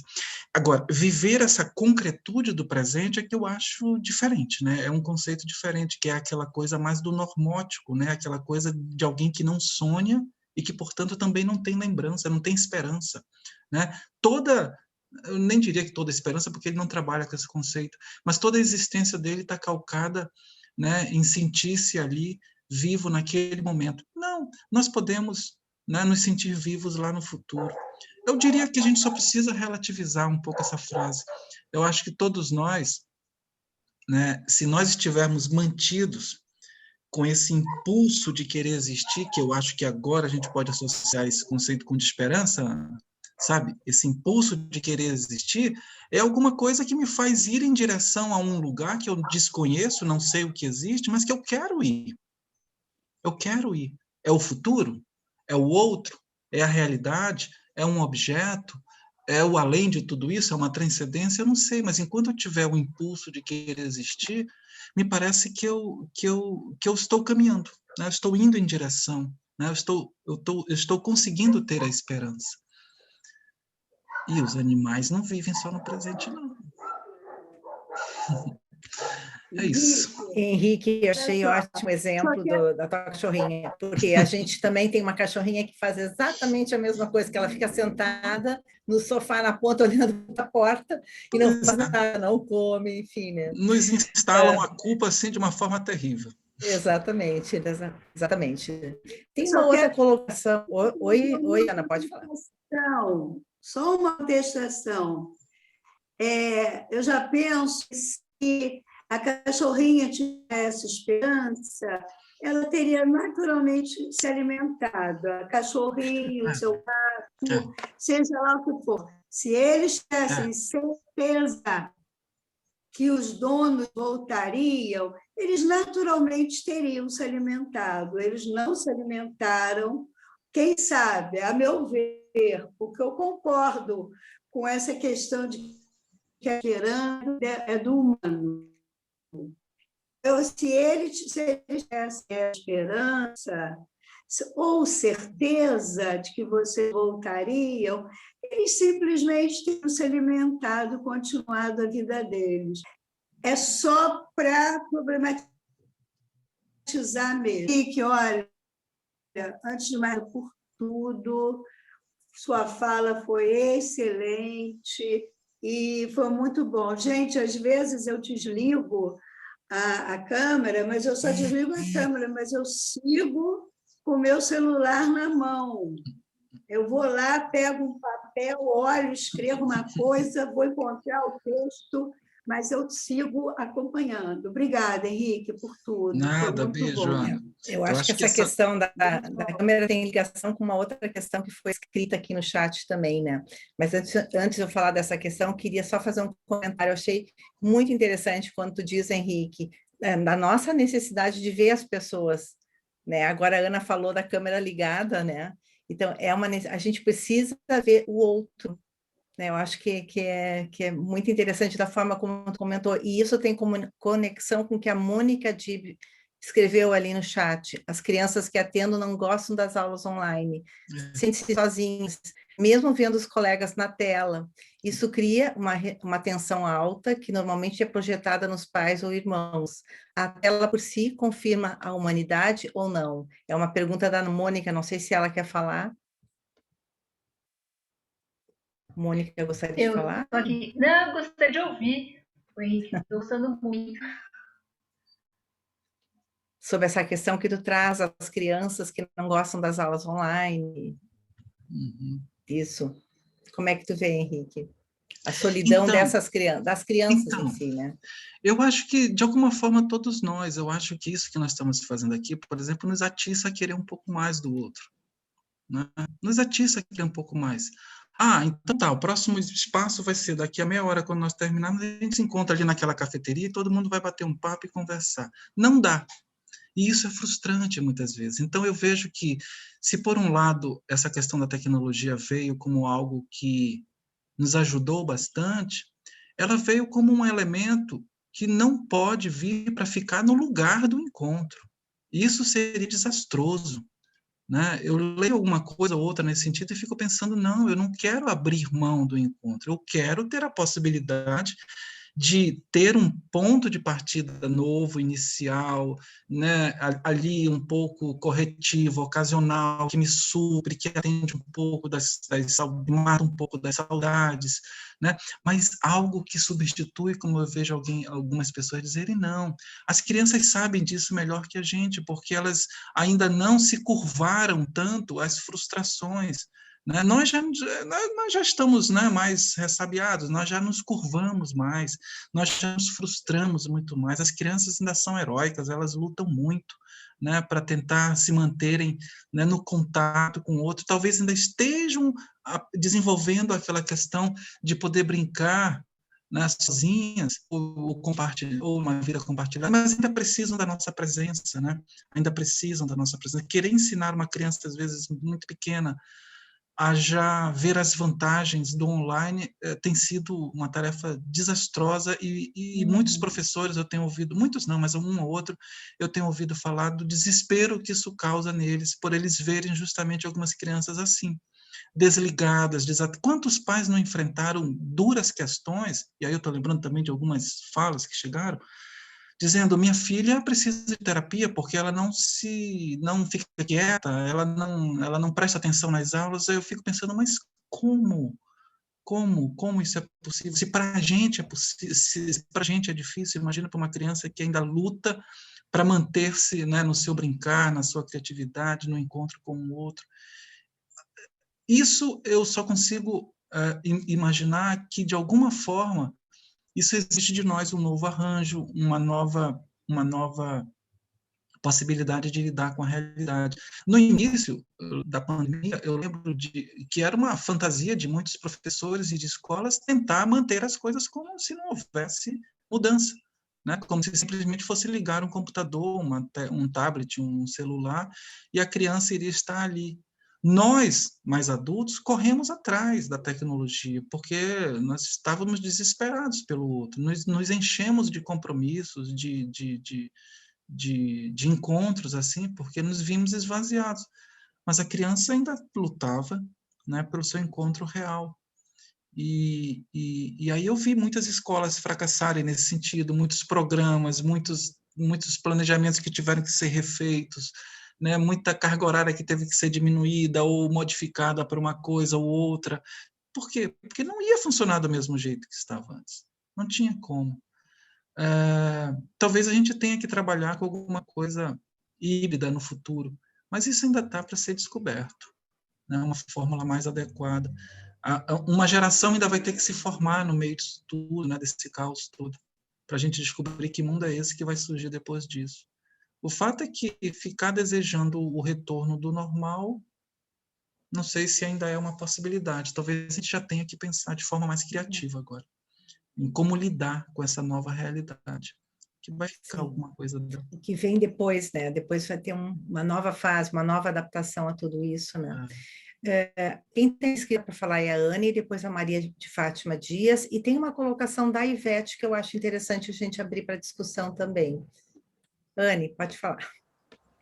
Bom, primeiro queria assim te agradecer, achei excelente as tuas colocações, me fizeram pensar um monte de coisas, e eu só queria compartilhar um pouquinho das coisas que eu fiquei pensando, para depois a gente poder, se tiver tempo, discutir, ou ficar pensando depois daqui, né? Mas eu achei muito, muito, muito legal tu falares da transitoriedade, né? E que, na verdade, a vida acontece no trânsito, né? Esse pulsar, né? E aí me lembrei muito da parte psicótica e não psicótica do Bion, que da barreira de contato, onde a saúde está no poder transitar. Eu acho que a gente, né, poder entrar em contato com a nossa loucura e poder vir, né, para a sanidade e ficar nesse trânsito. E aí também me lembrei de coisas que a gente fala que, às vezes, o mais legal da festa é preparar ela, né? Parece que a gente está, vamos dizer, desejando essa festa que um dia a gente vai ter, e a gente fica tentando preparar criativamente, eu acho, se preparar para isso, enfim, e poder ser criativo nesse momento. Também me lembrei, bom, tu falaste antes do normótico, né, do que o Bolas traz, entre o normótico e o psicótico, né, nesses dois espectros, né, no espectro, cada um lado de um espectro, e, na verdade, o quanto a gente tem que ficar transitando nesse espectro, né. Me lembrei também daquele filme Na Natureza Selvagem, não sei se vocês lembram, que é o rapaz que rompe com a família, a sociedade, e se dá conta que a vida só tem sentido no encontro com o outro. Enfim, a conclusão que ele chega. Enfim, né? Então, acho que só para deixar... e outra, uma citação de uma amiga que falou de uma citação de um senhor que estava trabalhando numa fazenda e que ele quis sair da fazenda. E o dono da fazenda disse, mas por que o senhor quer sair da fazenda? E ele disse assim, olha, embaixo do meu chapéu, em cima dos meus chinelos, eu estou em casa. E aí eu me lembrei assim, de quando a gente tem que estar, né, enfim, dentro do nosso espaço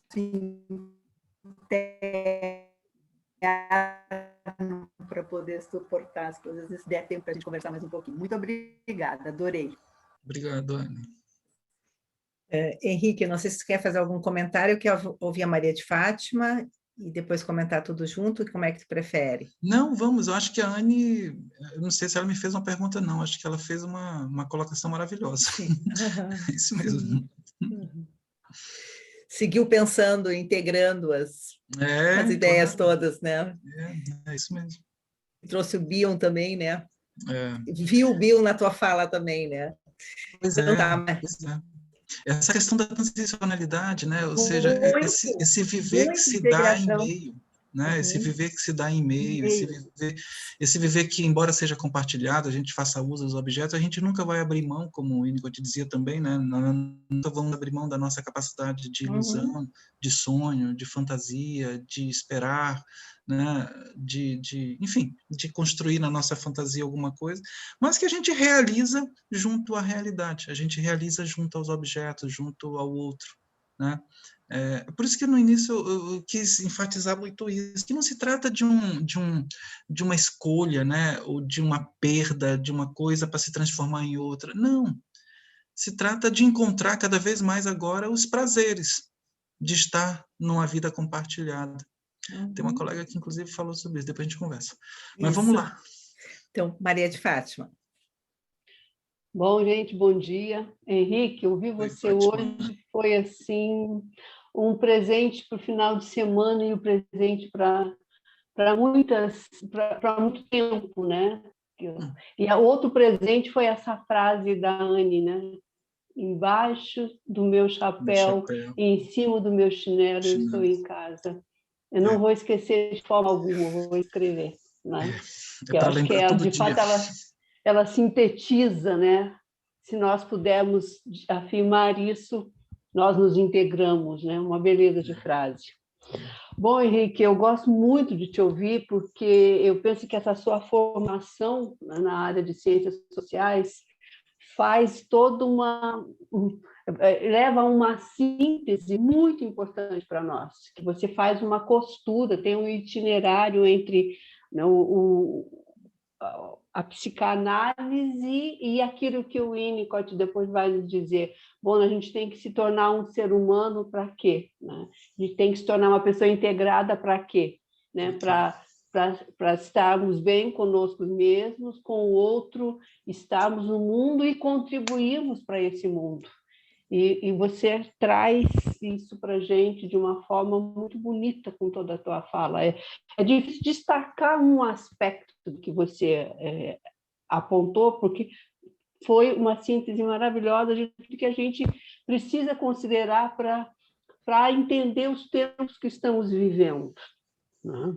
E eu gostaria de ouvir você falar um pouquinho, né, já que você falou tanto né, de todo esse nosso processo, né, de integração, todas as ideias de Winnicott e Freud sobre o mundo, estarmos no mundo, estarmos na sociedade, e eu me lembrei das observações de Winnicott sobre a democracia, né? Quer dizer, uma sociedade democrática é uma sociedade composta por tantas pessoas saudáveis e tantas pessoas não saudáveis, não é o termo que ele usa, mas vou dizer não saudáveis. E nós estamos vivendo em tempos em que essa nossa democracia, a dificuldade de pensarmos no mundo mais integrado, de pensarmos no outro e visualizar esse outro, está difícil, está muito difícil. E você, com a sua formação na área de ciências sociais e com toda essa síntese que você faz, eu gostaria de te ouvir um pouquinho sobre isso.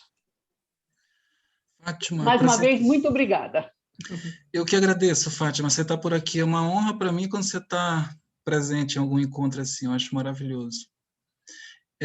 Sabe, quando eu, lá no início da carreira, nos tempos primitivos, como dizia o Freud, e eu me dedicava mais às ciências sociais e à história, eu costumava entender a democracia como um tipo de regime político, sabe?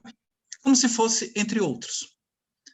Com a vida na psicanálise depois, com as primeiras leituras e depois formação, a parte clínica, enfim, depois da vida dentro da psicanálise, isso mudou significativamente, porque a democracia ela passou a ser vista por mim não como uma forma alternativa de regime, porque se eu disser isso, eu estou legitimando outra forma, que seria uma forma autoritária de regime. Não. A questão aí é que Freud lutou muito para nos falar da transição do pai da horda para a comunidade de irmãos. O Winnicott lutou muito para nos falar, eu estou usando muito os dois hoje, né? Mas tudo bem. Lutou muito para nos ensinar a passagem da onipotência para a vida compartilhada. Ou seja, a democracia ela é inerente ao projeto civilizatório, ela é inerente à vida compartilhada, ela não pode ser uma opção política, ela não pode ser colocada em xeque ou em votação, ela é o único espaço possível onde eu posso encontrar um outro, porque sem esse espaço, o único outro que eu encontro é um outro que a gente chama, tem um filósofo, o Levinas, que ele diz assim, o único outro que eu vou encontrar fora da democracia é o outro, abre aspas, o outro si mesmo, ou seja, o outro enquanto expressão de mim mesmo, do meu narcisismo, é o outro igual a mim, é o outro que pensa igual a mim. Como está cheio de grupos hoje assim, enfim, que a gente às vezes se perde nesses grupos, porque a gente só consegue enxergar a si mesmo, como se o outro fosse um espelho para mim. Não, eu quero enxergar o outro que é diferente, que não é o si mesmo, é o outro que é o outro, que traz para mim a diferença. Eu estou farto de me apaixonar pelo si mesmo, isso é projeto narcísico. A gente tem que sair da paixão e amar o que é diferente. A gente pode até se apaixonar no início da vida por uma cor de cabelo, por um gesto do nosso parceiro ou do nosso parceiro, por uma voz. A gente pode se encantar e se apaixonar por os olhos. Mas, no final das contas, o que vai sustentar o nosso amor é o diferente. Quando a gente descobre as diferenças no outro. E isso só é possível no campo da democracia, no campo da comunidade de irmãos, no campo da civilização, sabe, Fátima? Então, para mim, a democracia alcançou um nível que se equipara ao do próprio projeto civilizatório para Freud, por exemplo. Por isso é que ela é tão difícil. Por isso é que ela é tão difícil quanto a civilização. Ela é tão difícil quanto o encontro com o outro, porque ela me joga na cara o outro. E aí eu me deparo, né, com o desejo que eu tenho pelo outro, ou não, ou com a minha destrutividade. Né? É isso que tem acontecido muito. Né? Não à toa o Winnicott dizia uma democracia, né, só vai se sustentar e ter vida longa em função do amadurecimento pessoal. E o que é isso? O que é amadurecimento pessoal? É saber votar? Não! Estou fazendo uma brincadeira agora. Amadurecimento pessoal é eu poder ir desejar o meu encontro com o outro. Né? Eu não ter mais a necessidade de destruir o outro que sempre se apresentou, talvez como uma ameaça à minha integridade. Não, o outro não ameaça a minha integridade, se nós estivermos pactuados. Não era esse o desafio da comunidade de irmãos, lá depois que houve o assassinato do pai da ordem, estabelecer, né, as regras diante das quais agora nós não mais... qual era, talvez, a grande regra da comunidade de irmãos? Ninguém aqui vai desejar o lugar do pai. Para mim era essa. Sabe? Ninguém vai desejar o lugar do pai. Porque se desejar o lugar do pai, você está dodói. Você está dodói e vai ser preso. E vai ser afastado da sociedade. Porque desejando o lugar do pai, você anula todos nós. Então surge o outro. Surge o outro com o qual agora eu vou... mas o outro vem para limitar os meus desejos. Vem, graças a Deus. Eu usei esse termo hoje aqui. Que bom que o outro vem para me ajudar a escapar da minha onipotência, porque não deve ser fácil sustentar o lugar do pai. Não é. Então, escapar da minha onipotência e ir para o outro, agora me impõe a tarefa de brincar, me impõe a tarefa de descobrir os prazeres da vida compartilhada. Esse é o nosso desafio hoje. Para não cairmos no simplismo adoecido, né, de acharmos que a nossa autopreservação individualista, ela está sendo útil para alguma coisa. Acho que não. Sabe, é perigoso até a gente acreditar que está sobrevivendo enquanto o outro está morrendo. Porque o próximo vai ser a gente. Eu posso até morrer, mas se eu descobrir que o outro vai ficar vivo, talvez eu até morra com certa alegria. Não sei, isso aí já é meio winnicottiano, talvez ele nos ajudasse a pensar melhor sobre isso.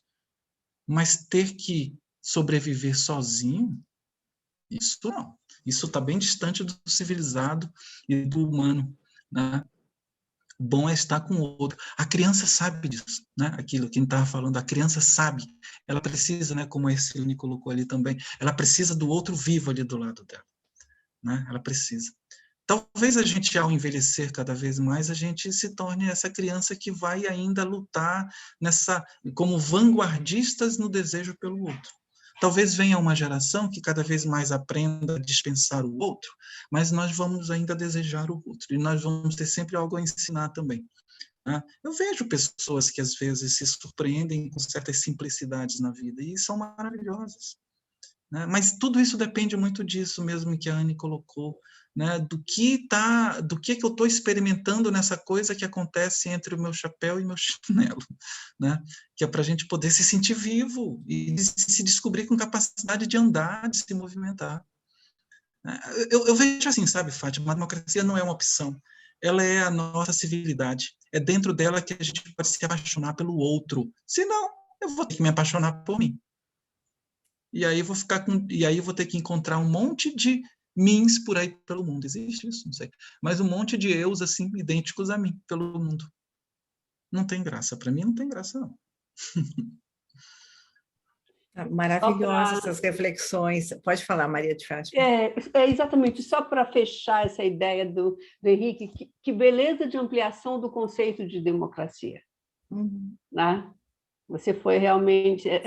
não é puramente social, não. É humana, é uma questão humana. Que beleza de ampliação. Obrigada.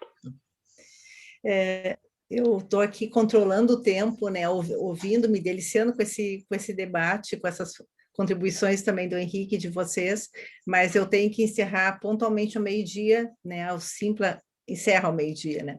E então vou ler um comentário da Ivete, assim, tem vários comentários assim bem bacanas no chat, que depois a gente faz uma cópia e te envia, Henrique, né?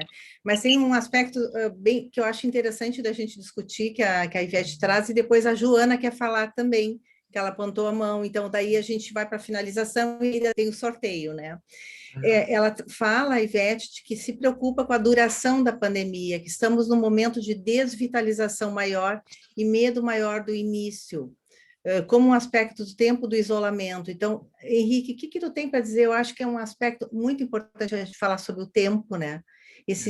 Porque vamos pensar, 2020 foi um ano que a gente viveu a pandemia, e a gente tinha esperança que 2021 a gente ia estar num outro estado, e daqui a pouco a gente continua, né, e com outras perspectivas, né? Então começa essa expressão que a Ivete falou, uma desvitalização, sim. O que tu tem para dizer sobre isso? Você vê como a teoria, né, da psicanálise ela se mistura com a questão do social, né? Como a Fátima também enfatizou. Eu poderia dizer assim, o que eu observo, sabe, Ivete e Soraya, é que alguns pacientes, todos nós, na verdade, eu acho que hoje eu estou menos sustentado no que diz os pacientes e mais nas auto-observações mesmo, né? Porque assim, o que a gente observa é que todos nós trazemos uma capacidade de reter em nós uma lembrança do que nós já vivemos, uma esperança do que nós podemos encontrar lá fora. Todos nós retemos tudo isso e todos nós temos uma capacidade criativa de fazer alguma coisa, conquistar ao nosso redor. Mas isso tudo sempre vai depender, e esse aspecto levantado pela Ivete é muito importante do tempo, porque a gente está lidando com imagens, a gente está lidando com lembranças, a gente está lidando com questões, vamos dizer, com registros ali, muitas vezes, né, que vão correndo o risco de se esvanecer com o tempo, né, de se esfarelar um pouquinho com o tempo, de perder sua densidade. Né? Tem horas que a gente pode esquecer das pessoas, esse é o risco. Tem horas que a gente pode esquecer das possibilidades que nós temos com o mundo, e de que o mundo pode ser interessante. Eu quero aproveitar muitas oportunidades que esse período me deu de encontro comigo mesmo e com as coisas ali do meu lado. Mas eu não quero que isso fique no lugar do outro, sabe? No lugar desse mundo mais amplo. Esse é o perigo que eu vejo, né? Que pode ter muitas transformações. Eu acho que foi essa preocupação da Ivete, talvez. O quanto essa nossa desvitalização pode fazer esse esfarelamento, esse esvanecimento das nossas imagens de que o mundo lá fora nos interessa, de que o outro lá fora nos interessa. E aí seria um recuo drástico, né? Não seria nem mais um isolamento, seria um retraimento mesmo para mim mesmo. É esse retraimento que eu falo, Henrique. Eu percebo ao meu redor gente muito vitalizada, muito envolvida e que está num processo de retraimento, desvitalização. E isso me preocupa como se fosse um segundo ciclo da pandemia. Porque eu vejo, isso que você falou foi lindo, você é um raio de luz assim para trazer energia.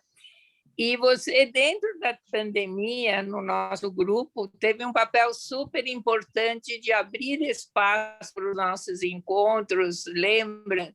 O ano inteiro passado, você sustentou essa vitalização, né?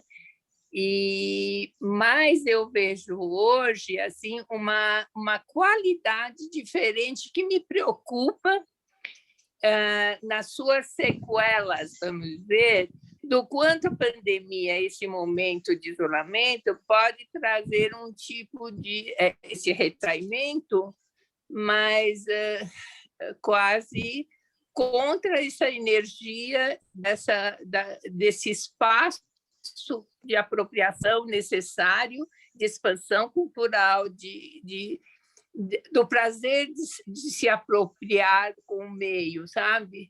E pode ser um segundo momento circunstancial, ou algumas até podem colocar isso como algo estruturante, né? Mas eu só coloquei isso porque eu observo ao meu redor uma qualidade diferente. Antes havia um impulso de pegar qualquer brecha para a gente se encontrar. E às vezes a gente está muito próximo e dizer temos espaço de encontro, mas a pessoa está inibida, está mais retraída mesmo, né? Mas, enfim, eu só coloquei mais um elemento. Você foi uma vitalização exatamente que a Soraya falou do fim de semana, de recuperação de energia e de algo essencial hoje, que é do encontro com a esperança, sabe? Isso que é legal. Parabéns. Bom, Ivete. Obrigado, Ivete. Obrigada, Ivete. Eu vou passar a palavra para a Joana, porque a gente está no final, mas eu só queria fazer um comentário que tem a ver com o tempo, com esse desgaste, né, da pandemia, né? A Denile me avisou que eu falei que o encontro foi em Fortaleza foi em 2019, na verdade foi em 2018. E aí eu fiquei pensando, nossa, já passou tanto tempo, realmente a gente está vivendo esse momento. E a gente não se dá conta, eu não me dei conta que em 2018, sim, foi de Fortaleza, e depois de 2019 foi de Campo Grande, né? Então, eu acho que tem essa questão da passagem do tempo como um fenômeno, assim, que a pandemia está se estendendo tanto tempo que a gente não se dá conta que o tempo passou, que o tempo está passando, né? Mas que dê a Joana... Né? A Joana fala e depois o Henrique finaliza e a gente faz o sorteio, então. Tá. Oi, bom dia. Então, queria parabenizar, né, pelo encontro de hoje, agradecer. E a Maria de Fátima tinha falado assim que não, num momento me chamou a atenção assim que não poderia pensar numa palavra, né, em algo específico, pontual para poder falar. né, de tamanha riqueza de hoje de manhã, e eu me dei conta que eu tinha anotado algo que eu acho que ele é crucial e muito importante no momento atual, que eu anotei assim, uma frase que o Henrique falou: como participar da festa da vida, né? Então daí botou a festa que é a vida é uma festa, uma possibilidade de encontro, de brincar. É o rosto, é só o rosto que confirma a nossa existência. Então, eu só queria fazer um comentário, assim, agradecer, né, pela manhã de hoje, por comentar que, assim, é uma injeção de pulsão de vida, e que sim, né, eu acabei não vendo o nome, mas a última pessoa que falou agora, Ivete, né, Ivete, falou agora sobre isso, e o Henrique tinha falado, sim, são momentos que, nesse tempo todo, muito tempo que a gente está assim, então, todos nós, em momentos, a gente é assolado por desesperança, sim, por momentos de angústia. Nossa, quando que isso vai passar? E vem uma tristeza, e aí a gente tem que lembrar, volta e meia, dessas palavras do Henrique, dessas situações, alguma injeção de pulsão de vida de algum lugar, um raio de sol, como ela falou agora há pouco, né? Que a gente encontre pessoas que sejam raios de sol na nossa vida e que a gente seja na vida de outros, ou que, enfim, que seja esse movimento com o outro, para que a gente suporte esse período e vá ajudando os nossos pacientes, vá ajudando as outras pessoas. Enfim, brevemente, né, era só esse meu comentário, mas para dizer que foi muito, muito rica essa manhã e que realmente me trouxe esse sol de volta, assim, né, enfim, nesse momento difícil que enfrentamos. E me veio, sim, um sol e uma lembrança, assim, de poesia, da infância, de a gente poder, dos poetas, de poder estar andando, olhando o simples da vida, os detalhes, a florzinha, a formiguinha carregando as plantinhas, coisa que no meio da angústia e da dor intensa, que é as mortes por aí, o medo de morrer, a questão de morte e vida, a pulsão de morte, etc., né?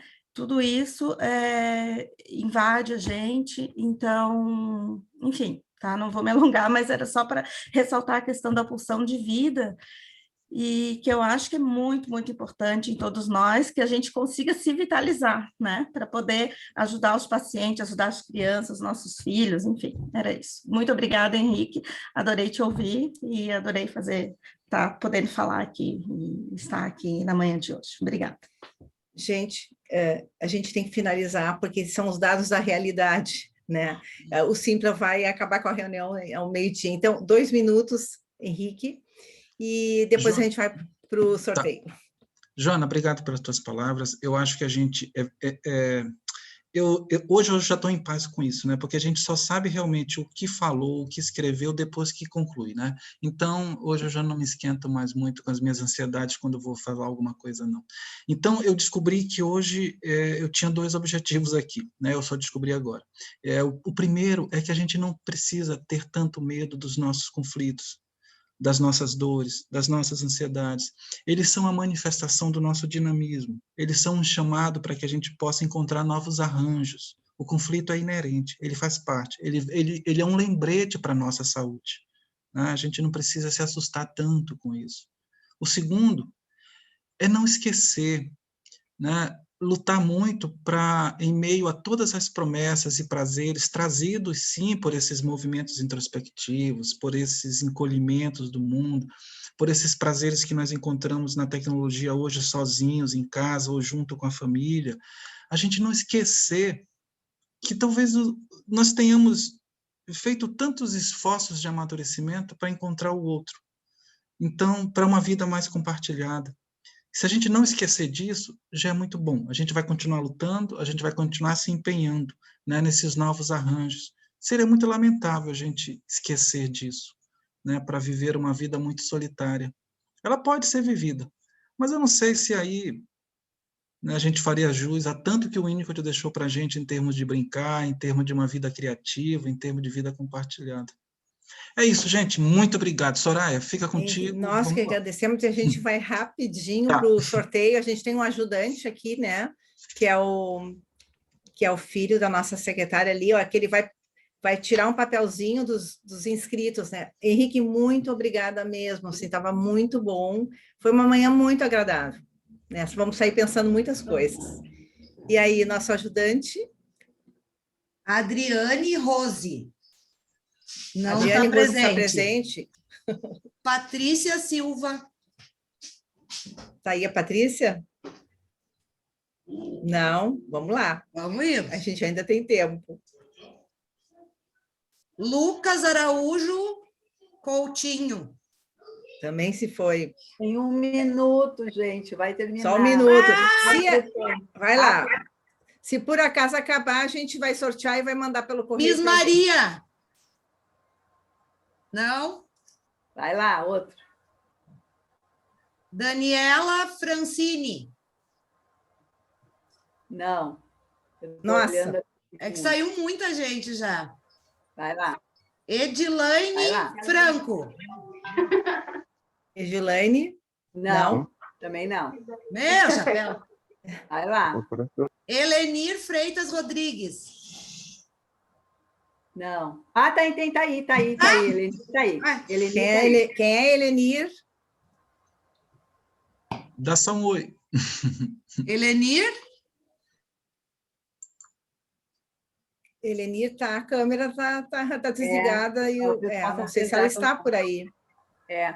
Então, continua, Soraya, Vai ganhar só os continua. 2 primeiros capítulos. Continua. Então, Continua. até esgotar o tempo. Vai. Até a Simpla nos É, Fernanda Real Dotto. saiu. Já saiu. já saiu. Vai lá. Patrícia Denis. Vamos lá. Não. Patrícia. Raquel, Não, tá tá. difícil, Jefferson Raquel. Fernandes. Jefferson. Tá aí o Jefferson, agora não sei se ele está presente. Jefferson? ali. Não? Saiu já, então. Jefferson Fernandes. Hilda Não, ele Farias. está ali, só que Vai ser toda a lista, eu acho. O primeiro que gritar, o bingo. Eu estou aqui na torcida. Hilda Eu não também tô na Ludmila. torcida, doida para ser escolhida. Como é que é? Eu também, Ana. Ludmila. Também. Ludmila. Ludmila, não. Ludmila, não, também. Bárbara Ortegal. Opa, Bárbara tá aí. Aqui! Ganhou! Ai, que bom! Estamos aqui torcendo. Finalmente. Obrigado. Tá. Obrigada. Tá, o livro Mas só meu e tem da que Raquel. ver, então. Ai, muito feliz Tá pela certo. essa Depois- manhã maravilhosa, ainda levar um livro. de Daí presente. passa Meu depois Deus. teu endereço que vai pelo correio, tá? Tá certo. Passa. Então, olha só, o Zoom está nos deixando É. falar um pouquinho mais a Simpla, quer dizer, ou o Simpla, né? Então, assim, de novo, Henrique, muito obrigada, e a gente gostou muito, assim, da presença de todos, os comentários, né? E a gente se encontra nas próximas telas, Isso. E depois lá no 15º encontro. com certeza. Já estou inscrita. As inscrições estão abertas, né? Desde Estão já, né? abertas. Já estou inscrita. Então tá, gente. Então, um bom sábado para vocês. Agora a gente vai encerrando Ok, por aqui pessoal. mesmo. Então tá. Bom fim de semana a todos. Obrigada, Denise, Tchau. pela Gente, consultoria. obrigada.